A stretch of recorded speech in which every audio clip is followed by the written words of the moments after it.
하나님의 다스림이 없이는 교회도 없다. 교회는 교회 자체보다 더 큰 무엇에 의거해서 살아가고 그것을 향해서 살아간다. 만일 하나님의 다스림으로 향해 있는 창이 닫힐 때 그때는 어둠이 교회를 내리덮고 공기가 탁해진다. 만일 하나님의 다스림을 향한 창이 열려 있을 때 생명을 주는 하나님의 숨결과 하나님의 빛이 교회에 새로운 희망을 준다.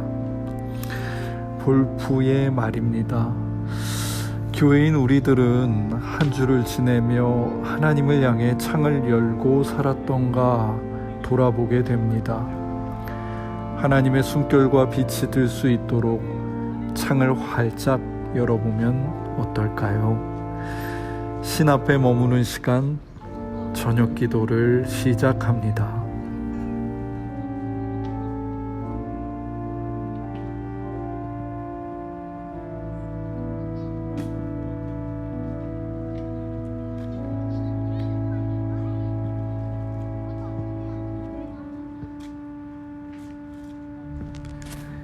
이야기는 혼돈과 공허에서부터 시작한다. 창세기는 처음 땅의 모습이 혼돈과 공허였다고 말한다. 혼돈은 형태 없음, 영어로 formless의 상태를 말하고, 혼돈과 짝을 이루어 쓰인 공허는 텅 비어있는 땅의 상태를 가리킨다. 형태가 없고 텅 비어있는 땅을 본 적이 있을 것이다. 오래된 건물을 철거하고 무언가를 짓기 전 풀만 무성하게 난 혼돈과 공허의 땅을 말이다. 무엇보다 우리는 이 말을 가깝게 느끼게 되는데, 이는 사는 동안 몸과 마음으로 어떤 혼돈과 공허를 체감한 적이 있기 때문이다. 어쩌면 자주 우리 삶에는 도무지 어떤 상황인지 파악할 수 없는 혼돈의 상황이 있었다. 무수한 성취와 소비에도 아랑곳 없이 존재했던 공허한 마음이 늘 한켠에 있었다. 혼돈과 공허는 우리 삶과 그리 멀지 않은 단어이며 실체인 것이다. 그 혼돈과 공허 옆에 한 가지가 더 있는데, 이는 다름 아닌 하나님의 영이다. 우리가 교회에서 익히 들어온 성령은 어느 날 갑자기 존재한 분이 아니었다. 창조가 시작되기 전부터 이 땅에 하나님의 영이 있었다. 하나님은 혼돈과 공허 속에서 당신의 창조를 시작하신다. 하나님의 말씀으로 어둠만 있던 세상은 빛과 어둠이 공존하고 순환하는 새로운 리듬을 가지게 되었고, 그때부터 시작된 저녁과 아침을 많은 이들이 여전히 사랑한다. 하나님은 가득했던 물을 궁창 위와 아래로 나누셨고, 물을 모아 묻이 드러나게 하시며 하늘과 바다와 땅의 경계를 정하셨다. 우리는 아직도 순종하는 바다와 땅의 경계에 발을 담그고선 하나님의 창조가 쇠하지 않았음을 확인하고, 날마다 신비로운 광휘와 운영으로 차오르는 하늘을 보며 경탄한다. 뿐만인가, 풀과 채소와 나무와 해와 달과 새와 바다 짐승들을 보며 우리는 풍요로움이 무엇인지 경험한다. 매일 마주하는 식탁만 가만히 응시하고 있어도 공허한 세상을 채우시는 하나님의 풍요가 나와 무관하지 않음을, 아니 나에게 흘러들어와 생명을 복돋우고 있음을 느끼게 된다. 그렇게 형태없던 세상이 저마다의 경탄할 형태와 질서를 가지게 되는 일, 텅 빈 공허가 충만이 되는 일이 바로 창조다. 만약 이 창조를 창세기 1장 곧 태초의 시간에만 국한시키지 않는다면 어떨까? 혼돈과 공허 속에서 창조에 동참하셨던 그 성령님께서 오늘 나에게 오신다면 내 삶은 어떻게 되는 것일까 생각해 보는 것이다. 성령을 기다리며 우리가 기대해야 할 것은 신비로운 몇 번의 영적 체험이 아니라 혼돈과 공허의 새로운 형태와 충만을 주시는 성령의 창조하시는 손길이 아니겠는가? 오순절 성령 충만함을 받은 제자들이 여전히 예수를 죽인 세상에서도 흔들림 없는 증인으로 살 수 있었던 것은 창조하시는 성령께서 그들을 새롭게 빚으셨기 때문이 아니겠는가? 살펴봤듯 혼돈과 공허는 우리 삶과 그리 멀지 않은 단어이며 실체이다. 우리는 그때마다 기억할 수 있을까? 혼돈과 공허가 있는 그곳에 하나님의 영이 계시며 그 하나님의 영은 창조하는 손길임을 말이다. 그렇게 성령께서는 우리 심령에 창세기의 신비를 펼치려 하신다.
하나님, 혼돈과 공허와 같은 단어가 익숙하게 들릴 정도로 저희의 삶에는 태초의 땅과 같은 영역들이 있습니다. 수면 위를 운행하셨던 하나님의 영이 우리 가운데도 함께 계심을 믿으며 기도드립니다. 그 성령님을 만나고 싶습니다. 그 성령님을 경험하고 싶습니다. 태초로부터 불어오는 바람이 되어 우리 영혼을 흔들어 주시고 태초부터 만물의 형태와 충만을 주셨던 그 손길로 우리 삶을 어루만져 주시겠습니까? 예수님의 이름으로 기도드립니다. 아멘.